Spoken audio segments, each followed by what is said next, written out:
Welcome everybody. Sorry for the slightly late start. My name is Diarmaid. I'll be chairing this meeting. So first of all the talk, and then afterwards welcome to have questions or contributions. I have here with me Liam McQuaid, who's been politically active in Belfast since the hunger strikes, and then went to England in '86. He's been 5 years in the Labour Party in a branch in East London, Bethnal Green, and he's here to talk about Jeremy Corbyn, the strange death of Jeremy Corbyn. We'll all remember that when Jeremy Corbyn was coming forward for the leadership of the Labour Party, a lot of people took a lot of interest in it, and then in the recent elections people grew even more interested. Some people on the left welcomed it and some didn't, and I hand you over now to Liam McQuaid. Okay, well I think everybody on the left, you should never applaud before you've heard what the person has to say. You were applauding the chair. Yeah, no, I was going to say, well, I think everybody on the left welcomed it, people on the right most definitely did not. Right, so I'll begin by putting the British election result in a bit of an intellectual, an international and historical perspective. Right, so the English working class movement hasn't really recovered properly from the defeat of the miners' strike. It hasn't properly recovered from the defeat of Thatcherism, and that defeat is worldwide. I mean, if you look at the political trend of the 21st century, what we see is Modi, Orbán, Trump, Putin, Erdogan, Duterte, this Bolsonaro, the list goes on and on, of right-wing populist governments. And in the same period, there hasn't been a successful revolution. Now, we can have a bit of an argument about whether the Nicaraguan or the Vietnamese was the last successful revolution, but we're talking pushing half a century without a successful revolution anywhere in the world. Now, for me, one possibility of a turning point was in Greece in 2015, when the Greek working class, the Greek electorate, voted by 61% to reject the EU bailout and its austerity package. Syriza had been elected on the basis of a high level of class struggle, something around 20 general strikes, and had a strong mandate through that referendum, and they capitulated to the European Union. If they hadn't done that, I think the political situation in southern Europe, and by extension the rest of Europe, would have been transformed at that point. Syriza weren't serious about it. They hadn't even made the plans to set up an autonomous currency.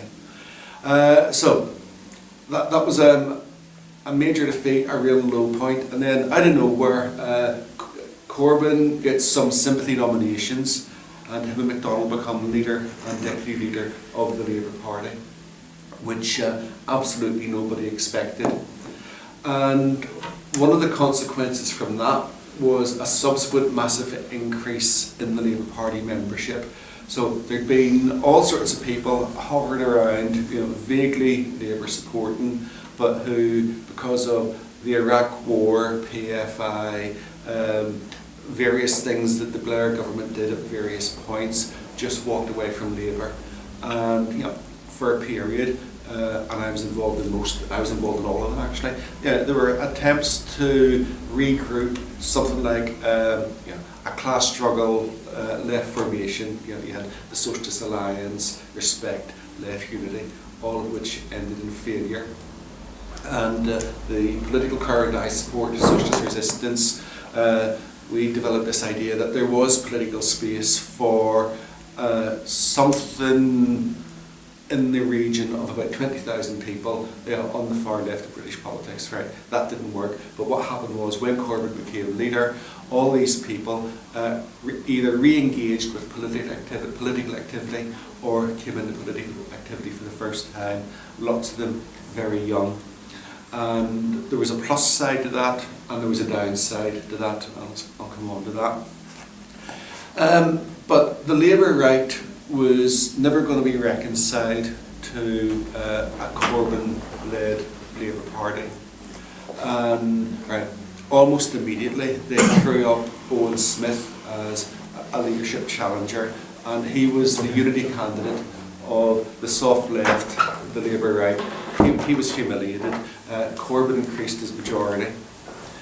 Then in 2017, and I remember it vividly, somebody at work says, "Oh my God, there's going to be an election." It was when Theresa May, we're going to sit down and said, "Right, we're going to have an election." And I think, without exception, every single Labour member and Labour Party supporter that I know, their hearts sank. Right, we thought it was going to be annihilation.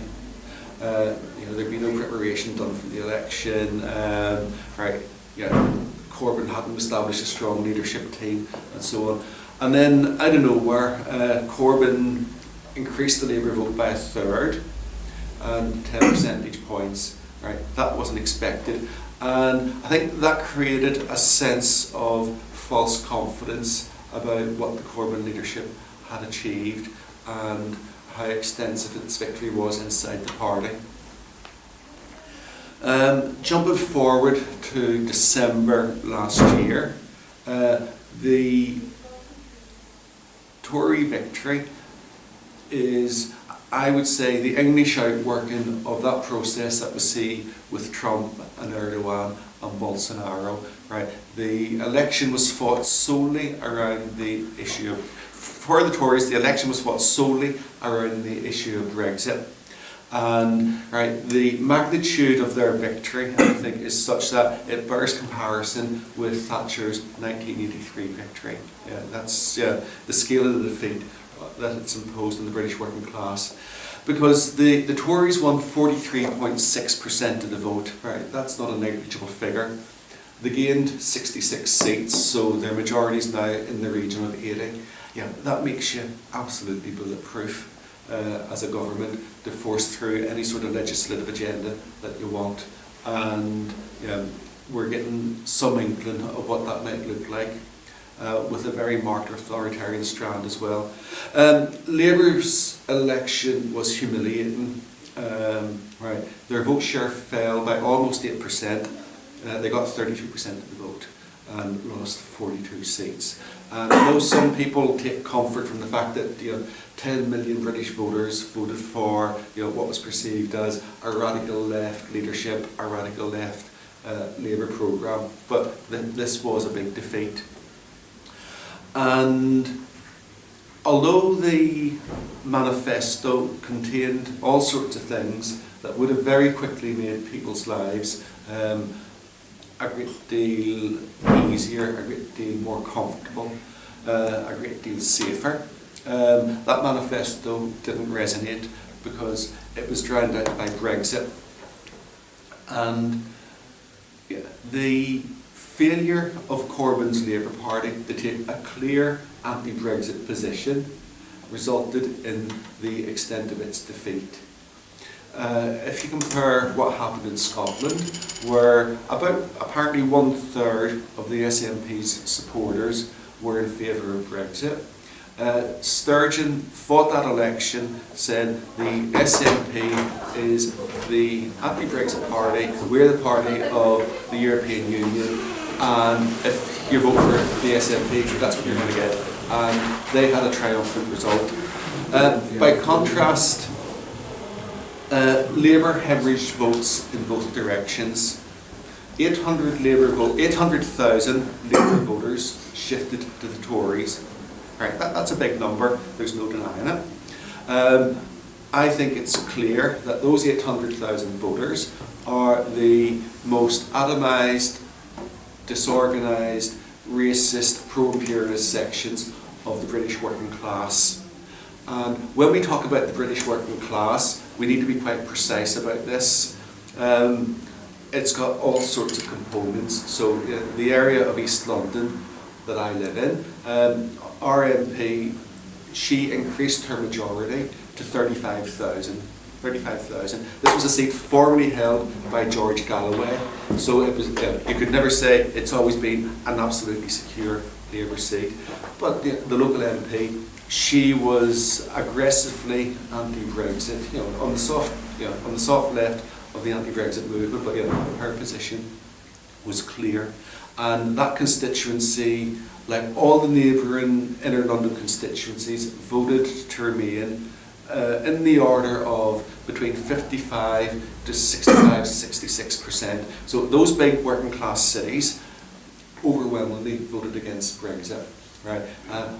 Where the English working class tended to vote for Brexit was in the more run-down towns which have been deindustrialised. And if we take the example of Dennis Skinner, probably one of the most prominent hard-left Labour MPs for 30 years or more. There's an interesting trajectory if you plot his election results. When he was first elected in the late 70s, early 80s, he had a massive majority. Every subsequent election, he kept winning, but the vote was down every single time. But at the last election, even though he'd been doing the job for years, was widely regarded in the area, the social base which had provided his majority had just evaporated, and that was quite typical of a lot of these towns, which previously had what you would call, an organic working class intelligentsia, unions, all sorts of social structures in which working class people could meet, discuss, sort out political ideas. These things no longer exist in these areas. And to illustrate it with an anecdote, in the summer, I spent a couple of days in a town called Great Yarmouth, which is on the North Sea coast of England. It's a holiday resort which is colder than most Irish beaches, which is saying something. But the place was packed. It was packed with white working class English families. Lots of Flag of St George crosses, tattoos, and that town and those people overwhelmingly voted for Brexit. This was, I would say, the poorest sections of the English working class. I mean, these looked to me like the people who had insecure employment, minimum wage jobs, and so on. And what they bought into was a form of English nationalist identity politics. That's what they voted for. Now, that was a bit of a detour. So, Labour, as I say, it lost 800,000 votes to the Tories, but it lost 1.1 million votes to the Liberal Democrats, and the Liberal Democrats fought a slightly bizarre campaign, but their central message was, we're the anti-Brexit party. Right. So all those Labour anti-Brexiteers who weren't too happy with Corbyn, but might have stuck with him if the policy on Brexit had been clearer, jumped to the Lib Dems. The Greens, they gained 330,000 votes from Labour. Again, Caroline Lucas was a very prominent anti-Brexiteer, and the SNP, as I say, they did very well. They gained 250,000 Labour votes. And the anti-Brexit demonstrations were the biggest demonstrations I've seen in London in a very long time. Pushing 1 million. Some estimates 2 million. I think that's a bit optimistic.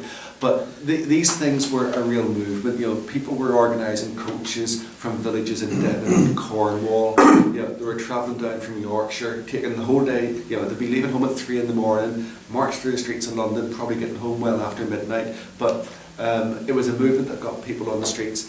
Labour walked away from that movement. Labour refused to challenge that English nativism. Now,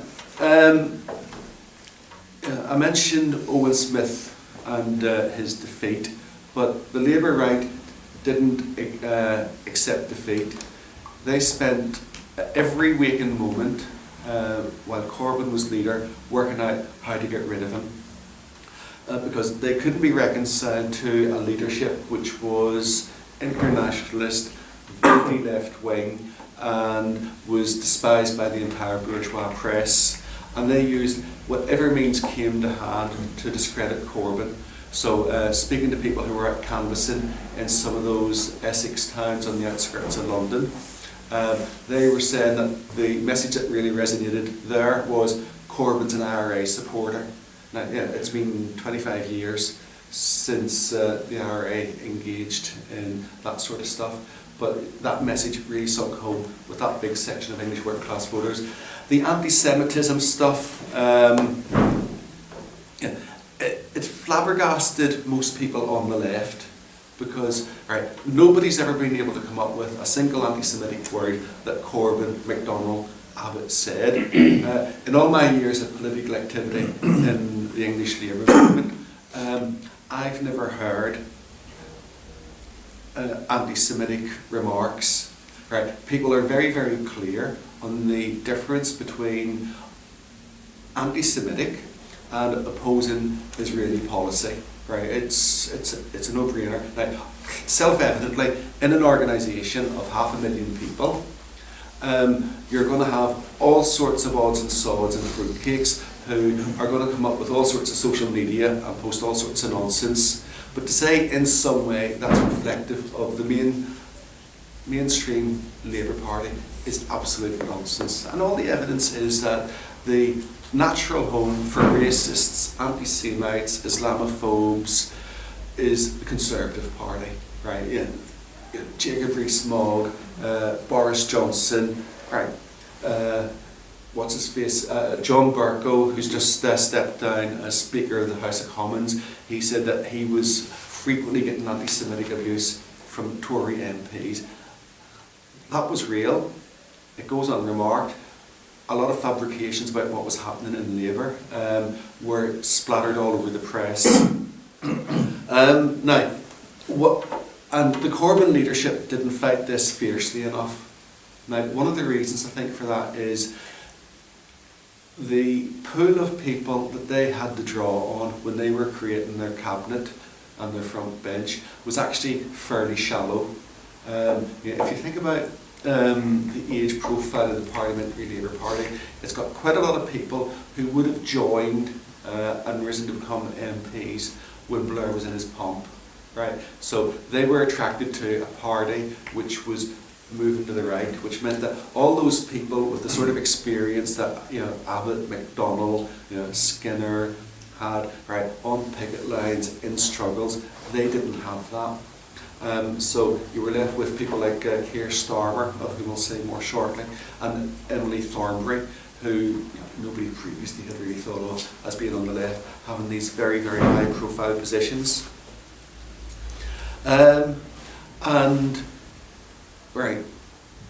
Corbyn had a choice.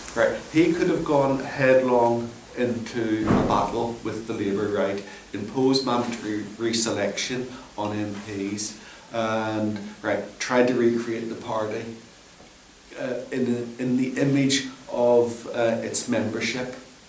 Get more class struggle MPs selected, get deselect people who were explicitly hostile to the project. And you have to give it to Johnson. The purge that he conducted in the Tory party was very, very effective.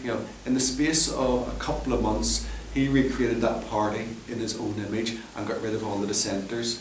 Corbyn and MacDonald lacked that ruthlessness, and they paid a heavy price for it. Now, let's I'll draw to the end now. So, massive defeat. Corbyn is stepping down as leader. MacDonald stepping down as leader. For what it's worth, I always thought that MacDonald would have been a more pugnacious, more effective leader than Corbyn. He's less, generally less willing to compromise. So we've now got a leadership election. The upshot of it is that the Labour left is very demoralised. The vehicle that could have organised some sort of opposition to this rightward shift was Momentum, but we're almost out of time. I don't have time to go into all the flaws of momentum. That's not going to happen. Realistically, I think what we're looking at is a Keir Starmer leadership with Angela Rayner, who's the current Shadow Education Minister, as his deputy. So that's where we are.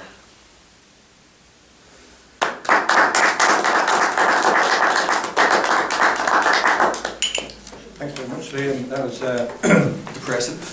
no, it was quite a romp through. Yeah. Open now to any questions or contributions. I'm not very, to be honest with what's going on in England, it's fairly thin. But, living here, and there's enough going on here to make it difficult to follow it anyway.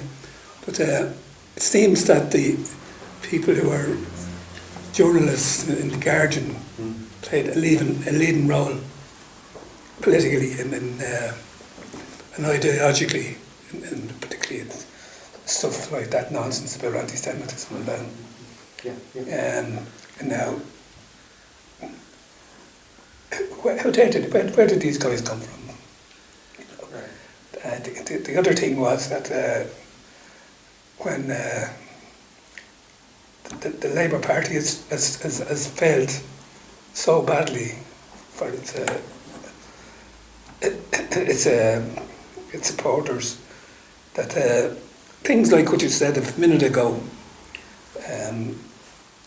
Latin American people doing it for themselves. And we see a bit of that in Ireland, where people, the areas that have been revived by immigrants rather than by indigenous stuff. Yeah. Do you get that in I mean, eventually people have to do it for themselves. I actually live in the area where the Red Wall is. Yeah. I'm the next constituency to Dennis Skinner, and I think to be honest, one of the comments I'd make is in at that area there's been a systemic problem with Labour because of this sense of entitlement that Labour councils had. You vote for us. You know, I mean, people in Ireland will be familiar with that. The idea that, you know, you have your fiefdoms and you have your families, and they're the ones you vote for. So there's been that systemic problem as well, particularly in the area where I live. In the village I live in, Warsaw, was solidly Brexit. I voted Brexit as well, obviously for socialist reasons, but many of my neighbours voted on this basis of let's get Brexit done, you know, and basically it's, you know, the village is full of help for heroes and all that kind of stuff. It's depressing. So the point I make is that not only was it just to do with Corbyn, I think, it's also there's been that systemic problem across the so-called Red Wall areas where people just at the end, they thought, well, we've got a chance. And these are areas that are vitriolically anti-Thatcher. I mean, we had, when she died, pubs in my area, they all had, thank God the bitch is dead parties. You know, that's the depth of feeling. And yet they'll vote for this bastard Johnson on the basis, Brexit done, and, you know, Labour have always sat on our votes for years. Sorry, I've gone on there a bit, but it's something that exercises me. Yeah. When Corbyn won, himself, MacDonald and how many others, 5, 6 MPs, very small campaign group. Is the situation a little bit better now? Is there something to build on? Is it all glue? I mean, right. Well, one of the interesting things was, and this was reported by people I know all over England, the ward meetings immediately after the election. I think everybody rolled up thinking this is going to be like a funeral. There's going to be nobody here, and the heating won't work, and we'll be absolutely miserable. But actually, it was the opposite. The meetings were the largest they'd been in many wards for several years. And lots of new people joined up. Now, that's not sustainable. And in the absence of Corbyn, I don't see that there's going to be any sort of motive for organisation. I mean, a lot of the left organisation in Labour was a sort of defensive thing around the Corbyn project. I don't see Starmer generating anything similar on the left. And right, there's not an obvious left rallying point that a new formation will organise around, or not one that I can see at the minute. And actually, Starmer's playing quite a shrewd game, because a lot of his he's produced these 10 campaign pledges, which are very concise, and actually they're not bad. So one of them is about defending migrants' rights, defending the rights of EU citizens in the British state. There's another one about defending trade union rights and the right to strike, and so on. So it's definitely a leftward shift away from the Blair years.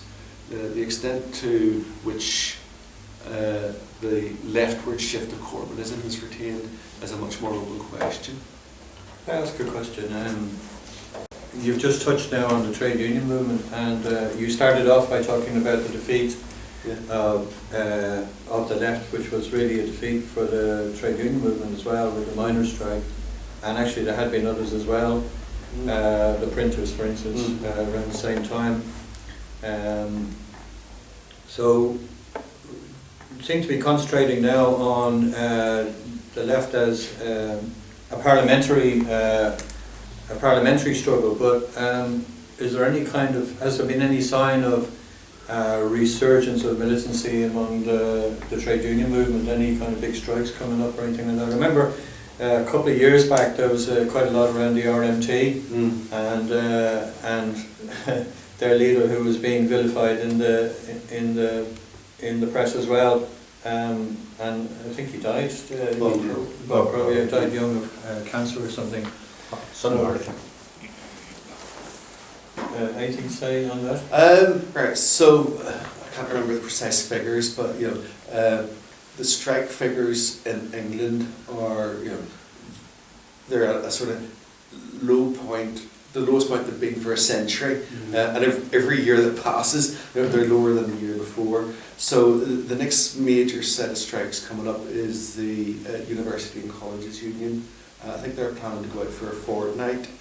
But speaking to people who are members of that, what they say is it's got a two-tier membership. So you've got some academics, some people working in universities who've got secure pensionable jobs, and then you've got a whole other bunch of the workforce who are the academic equivalent of Uber drivers. So they're on very short-term contracts, or they're contracted to do 3-4 lectures a week, and so on.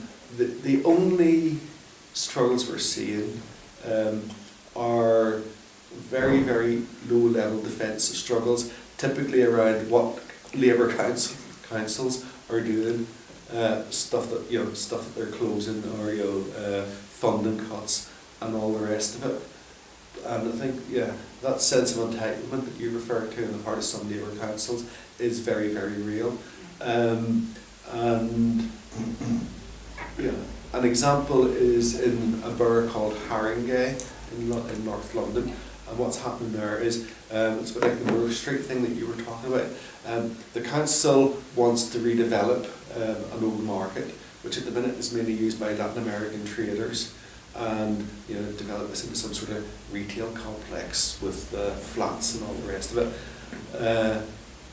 Local people are organising a big campaign against it, and it's what's nominally a Corbyn supporting Labour council leadership, which is trying to force through this development. Now, you do that often enough, and you're going to pay a high political price for it. No, but there's this relationship between the level of class struggle, the level of class consciousness, and what's happening in the Labour Party, and it's low.